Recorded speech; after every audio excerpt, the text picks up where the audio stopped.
Em setembro de 1939, o mundo acordou diferente. Pela segunda vez em menos de 30 anos, a humanidade mergulhava em uma guerra, mas desta vez em uma escala que ninguém havia visto antes. 70 milhões de mortos, cidades inteiras apagadas do mapa. Um crime tão monstruoso que precisou de uma palavra nova para ser nomeado: genocídio. A Segunda Guerra Mundial não foi um raio que caiu do céu. Ela foi construída tijolo por decisões políticas, por omissões, por ambições e por ódios cuidadosamente cultivados ao longo de anos. Hoje vamos entender como tudo isso aconteceu e por que, quase 80 anos depois, essa história ainda importa. Tudo começa em 1919, com o Tratado de Versalhes. Ao final da Primeira Guerra, os vencedores impuseram à Alemanha uma paz humilhante, pesadas indenizações, desmilitarização forçada e perda de territórios. A Alemanha ficou arrasada, economicamente e em sua dignidade nacional. Foi nesse caldo de crise e ressentimento que Adolf Hitler ascendeu ao poder. Ele prometeu restaurar a grandeza alemã e começou a cumprir essa promessa rompendo com o tratado, remilitarizando o país e iniciando o expansionismo. A Áustria foi anexada em 1938. Depois veio a região dos Sudetos. Depois, toda a Tchecoslováquia. Enquanto isso, a Itália de Mussolini expandia o fascismo pela África e o Japão avançava pela Ásia. Em 1936, os três assinaram o Pacto Anticomintern, formando o eixo Roma-Berlim-Tóquio. Mas antes da Grande Guerra, houve um ensaio. Na Espanha, entre 1936 e 1939, uma guerra civil brutal opôs republicanos e franquistas. Hitler e Mussolini apoiaram Franco, e a Luftwaffe alemã testou seus bombardeios aéreos destruindo a cidade basca de Guernica. O quadro de Pablo Picasso imortalizou aquele horror. Era o ensaio geral do que estaria por vir.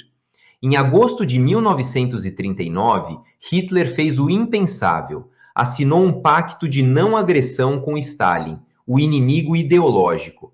O acordo secreto dividia a Polônia entre os dois. Em 1º de setembro de 1939, as tropas alemãs cruzaram a fronteira polonesa.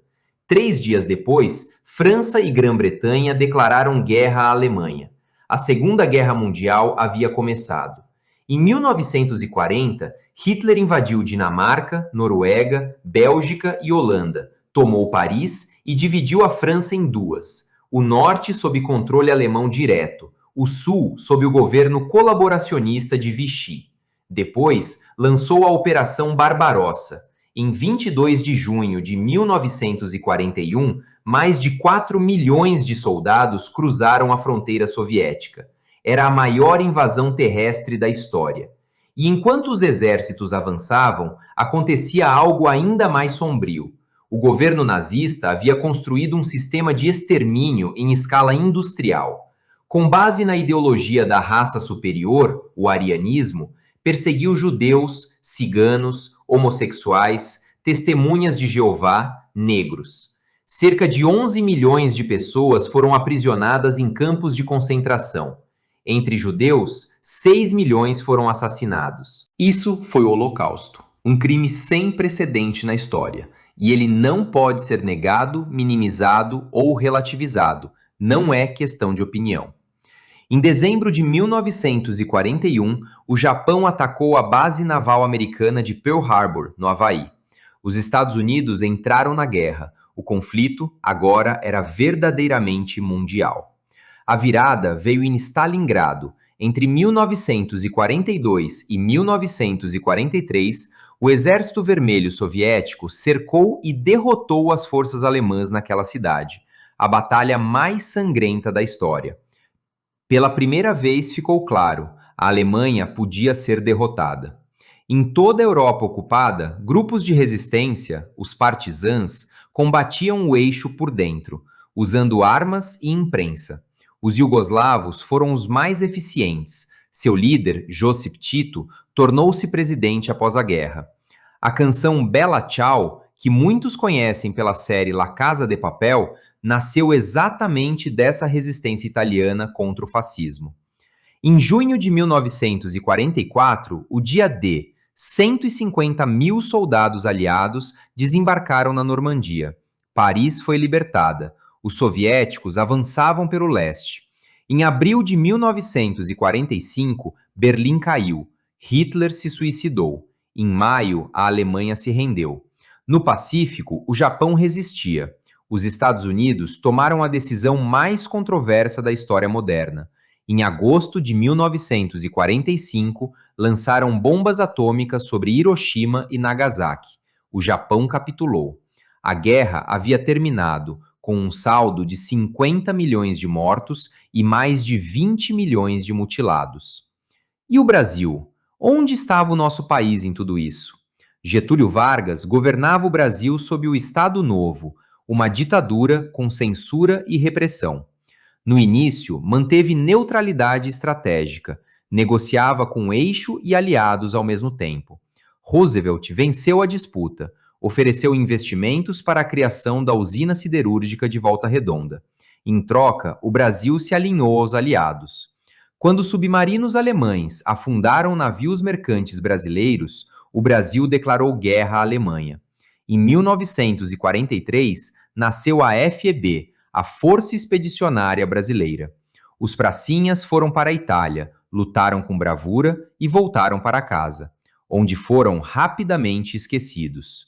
Vargas os desmobilizou às pressas.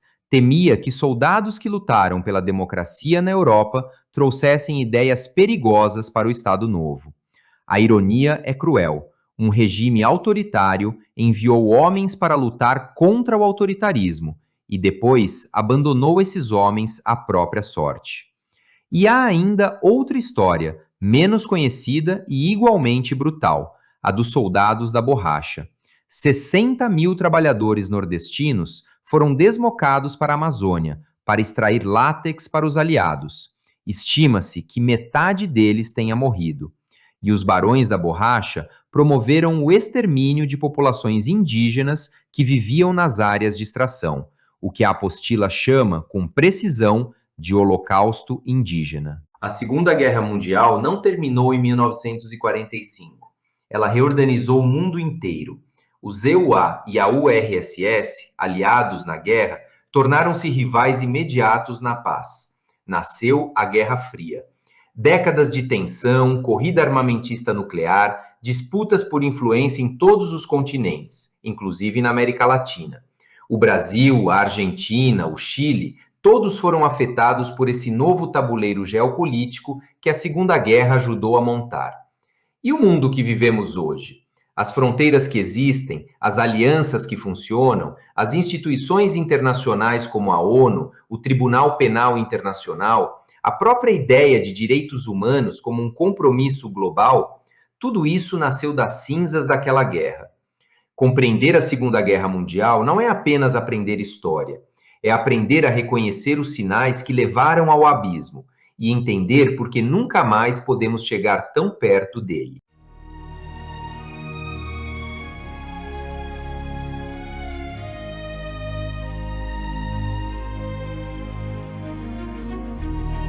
Bom, pessoal, então chegamos ao final de mais essa aula e eu espero muito que vocês tenham gostado. Se vocês gostarem, eu peço que se inscrevam no meu canal, ativando o sininho para receber as notificações e também deixando o seu like e comentários para que esse vídeo ganhe relevância aqui na plataforma do YouTube. Eu aguardo vocês na nossa próxima aula, tá, pessoal?